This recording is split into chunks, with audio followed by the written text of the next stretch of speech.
Hello everyone and welcome to back my YouTube channel the true idea. आज हम लोग bank और उसके मोस्ट इम्पॉर्टेंट पॉइंट्स के बारे में बात करेंगे, जिससे हम बैंक को समझ सकते हैं और उसके फंक्शंस से रिलेट करके हम लोग लिख सकते हैं। So let's start. Bank. A bank is a financial institution that accept deposits of money from public. Bank एक फाइनेंशियल इंस्टीट्यूशन है, एक संस्था है जो कि मनी से रिलेटेड है, जिसमें हम डिपॉजिट करते हैं क्या मनी को, किससे, पब्लिक से। पब्लिक उसमें अपनी पैसे को डिपॉजिट करती है, कलेक्ट करती है। और विड्रॉल बाय चेक, और उस पैसे को कैसे निकाल सकती है, विड्रॉ कर सकती है चेक के थ्रू, एटीएम के थ्रू, या और भी बहुत चीज़ें फैसिलिटी बैंक प्रोवाइड करा रही है। और otherwise uses the money so collected for lending to household, the firms and the government। या बैंक उस मनी को, डिपॉजिट हुए मनी को यूज़ कर सकता है किस लिए, गवर्नमेंट को लोन प्रोवाइड करने में, हाउस होल्ड फर्म्स को प्रोवाइड करने में, पब्लिक को सिक्योरिटीज़ प्रोवाइड करने में। कंपनीज शेयर्स खरीद सकती हैं किससे थ्रू, बैंक के थ्रू। तो आइए हम लोग एक डेफिनेशन के बारे में बात करते हैं जो कि बैंक है। Indian banking regulation act 1949 define the activities of bank as accepting from the purpose of lending और investing of deposit। जैसे कि हम लोग जानते हैं कि इंडियन बैंकिंग रेगुलेशन एक्ट जो पास हुआ था 1949, वो डिफाइन करता है the activity of bank. Bank के कार्य को डिफाइन करता है, जिसमें accepting for the purpose of lending, जिसमें हम लोग पैसा एक्सेप्ट करते हैं किस पर्पज से, जिससे बैंक प्रोवाइड कराता है लोन, जो कि गवर्नमेंट हम लोग को उसके वेलफेयर, सोसाइटी वेलफेयर में हेल्प करता है। और investing of deposits of money from the public. Public invest करती है अपनी मनी बैंक में as a through of deposit, जिसके थ्रू बैंक शेयर्स खरीदते हैं। एंड रिपेबल ऑन डिमांड्स और अदरवाइज। और वो पैसा कब हमको मिल सकता है, जब हम डिमांड करते हैं उस पैसे का, या हम लोग की जब ज़रूरत होती है। और कैसे निकाल सकते हैं, बाई चेक, ड्राफ्ट, पे ऑर्डर और अदरवाइज में हम ला सकते हैं एटीएम ला सकते हैं, डेबिट कार्ड है, क्रेडिट कार्ड है, ई बैंकिंग है, एक्सेट्रा, और भी बहुत से थ्रू हम लोग पैसा निकाल सकते हैं।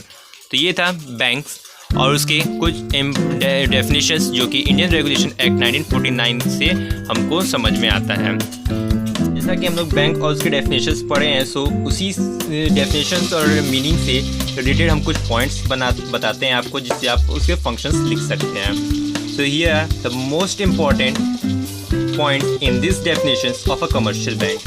आगे हम लोग आपको बताएंगे कि बैंक्स के टाइप्स कितने होते हैं। कमर्शियल बैंक होते हैं, प्राइवेट बैंक्स होते हैं जैसे, और सिर्फ बैंक सेंट्रल बैंक्स होते हैं। तो पर अभी हम लोग सिर्फ बैंक के बारे में पढ़ रहे हैं। इसमें फर्स्ट पॉइंट है, the essential functions of bank is its accept deposit from the public at large. Essential function है बैंक का, एक मोस्ट इम्पॉर्टेंट फंक्शन है, जो कि है accept deposit.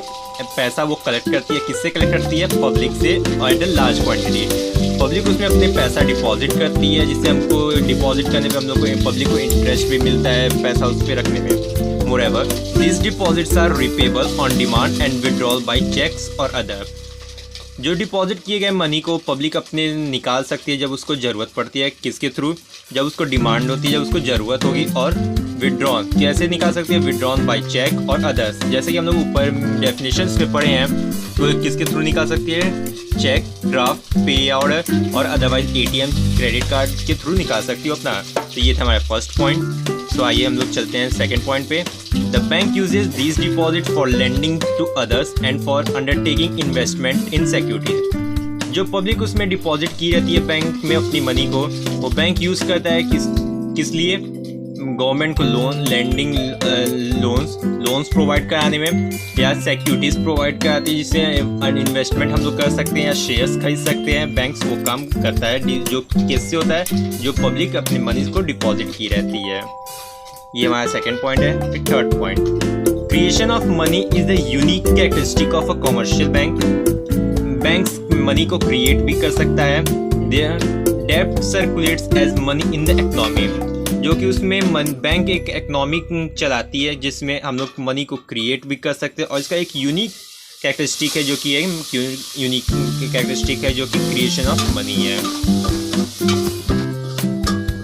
Bank have the power to create and destroy money through their lending activity. Banks के पास power होती है, वो मनी को क्रिएट भी कर सकती है और वही मनी को डिस्ट्रॉय भी कर सकती है अगर वो मनी हमारे लिए सूटेबल नहीं है या वो हमारे डेब्ट को फुलफिल नहीं कर पा रहे हैं, तो वो मनी डिस्ट्रॉय भी कर सकती है। कौन कर सकता है? Bank.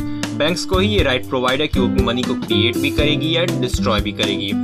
Money created by commercial bank is known as deposit bank और बैंक मनी।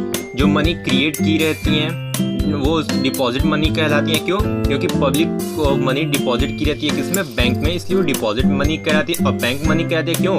क्योंकि वो बैंक मनी इसलिए कहलाती है क्योंकि वो ही बैंक मनी प्रोवाइड कर, मनी को लोन की तरफ प्रोवाइड करता है। किसको? गवर्नमेंट को प्रोवाइड करता है, या वही मनी को एज ए लोन देता है। किसको? जो कि जिस पब्लिक को या कस्टमर को उसकी नीड होती है, एज ए नीड।